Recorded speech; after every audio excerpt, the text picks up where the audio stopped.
سلطان عبد المجید نے جب مسجد نبوی بنائی، ترکی کا بادشاہ، تو اس نے ساری دنیا سے کاریگر بلائے اور استنبول میں ایک بستی میں ٹھہرایا اور کہا کہ ہر ہنر والا اپنے بچے کو حافظ بنائے اور اپنا ہنر سکھائے۔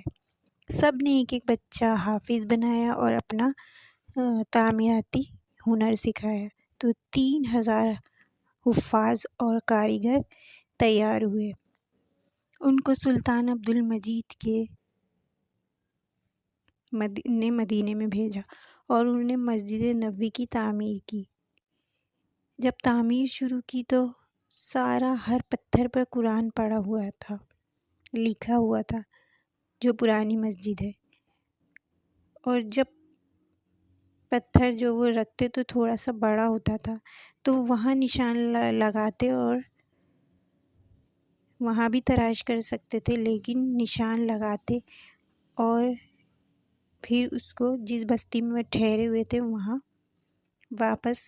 لے جایا جاتا اور وہاں اس کی کاٹ تراش کر کے واپس بھیجا جاتا،